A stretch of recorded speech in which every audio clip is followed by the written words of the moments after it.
जय श्री राम। मंगलवार व्रत कथा। एक समय की बात है, एक ब्राह्मण दंपत्ति की कोई संतान नहीं थी, जिस कारण वह बेहद दुखी थे। एक समय ब्राह्मण वन में हनुमान जी की पूजा के लिए गया। वहाँ उसने महावीर जी से एक पुत्र की कामना की। घर पर भी उसकी स्त्री पुत्र प्राप्ति के लिए मंगलवार का व्रत करती थी।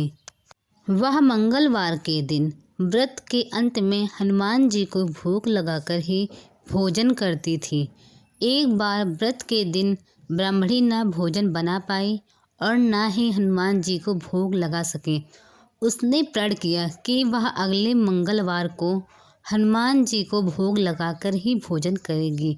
वह भूखी प्यासी 6 दिन तक पड़ी रही। मंगलवार के दिन वह बेहोश हो गई। हनुमान जी उसकी निष्ठा और लगन देखकर प्रसन्न हुए। उन्होंने आशीर्वाद स्वरूप ब्राह्मणी को एक पुत्र दिया और कहा कि यह तुम्हारी बहुत सेवा करेगा। बालक को पाकर ब्राह्मणी अति प्रसन्न हुई। उसने बालक का नाम मंगल रखा।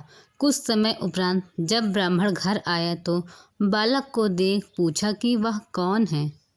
पत्नी बोली कि मंगलवार व्रत से प्रसन्न होकर हनुमान जी ने उसे यह बालक दिया है। ब्राह्मण को अपनी पत्नी की बात पर विश्वास नहीं हुआ। एक दिन मौका देख ब्राह्मण ने बालक को कुएं में गिरा दिया। घर लौटने पर ब्राह्मणी ने पूछा कि मंगल कहाँ है। तभी पीछे से मंगल मुस्कुराकर आ गया। उसे वापस देखकर ब्राह्मण आश्चर्यचकित रह गया। रात को हनुमान जी ने उसे सपने में दर्शन दिए और बताया कि यह पुत्र उसे उन्होंने ही दिया है। ब्राह्मण सत्य जानकर बहुत खुश हुआ। इसके बाद ब्राह्मण दंपत्ति प्रत्येक मंगलवार को व्रत रखने लगे।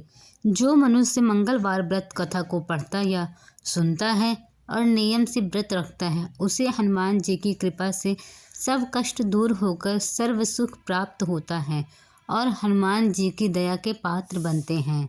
जय श्री राम, जय हनुमान, जय बजरंगबली।